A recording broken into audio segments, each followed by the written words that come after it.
जळगाव जिल्ह्यातील यावल एसटी आगार शांतपणे आपलं दैनंदिन कामकाज करत असला तरी मागच्या काही महिन्यांपासून इथल्या कर्मचाऱ्यांमध्ये अस्वस्थतेचं वातावरण निर्माण झाले होते। व्यवस्थापनाकडून होणारी मनमानी, जातीपातीवर आधारित अपमानास्पद वागणूक आणि सततचा मानसिक त्रास यामुळे कर्मचारी त्रस्त झाले होते। अखेर या सर्व तक्रारींचा भांडाफोड करण्यासाठी भीम आर्मी भारत एकता मिशन मैदानात उतरली। 17 सप्टेंबरच्या दुपारी भीम आर्मीचे जिल्हाध्यक्ष गणेश सपकाळे यांच्या नेतृत्वाखाली शेकडो कार्यकर्ते यावल आगारात दाखल झाले। अचानक एवढ्या मोठ्या संख्येने कार्यकर्ते आल्याने आगारात तणावपूर्ण वातावरण निर्माण झाले। कर्मचाऱ्यांमध्ये एकीकडे दिलासा तर दुसरीकडे भीतीचे भाव दिसून आले।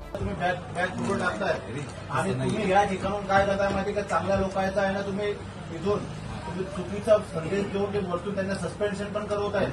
लक्षात ठेवा बरं, चुकीचं काम ऐकून आतापर्यंत झालं, लक्षात ठेवा।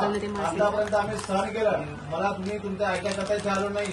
आतापर्यंत आम्ही सहन केलं, याच्यानंतर सहन करणारे लक्षात ठेवा। जर का आमच्या बहिणींना, आमच्या भावांना, कोणत्याही समाजात एससी असो, एसटी असो, कोणत्याही व्यक्तीला जर का तुम्ही दुखवलं, तुम्ही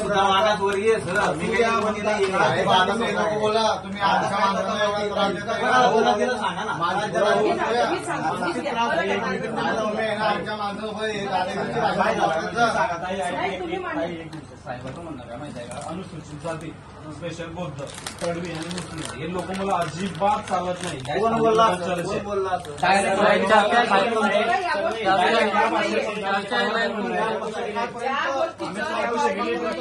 कर्मचाऱ्याकडून विचारता 3 महिन्यापासून चौकशी करताय मी, त्यानंतर तुम्ही ज्या सस्पेंड जे लोकांना सस्पेंड करणारे लोक भाऊ फक्त आपले एसटी आणि मुस्लिम या लोकांना, अदर लोक नाही, लोकांना वागवलं जात होतं चांगल्या रिझनसाठी।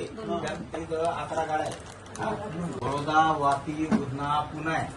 आता हे जे बाकीचे लोक होते ना, इथे ड्युट्या करायचे, त्यांचं कमी बेसी करून लावणार, पण त्यांना इथे ड्युट्या लावत होते। चॅनल सबस्क्राईब करा, बेल आयकॉनचे बटन दाबा, सोबत शेअर करायला विसरू नका।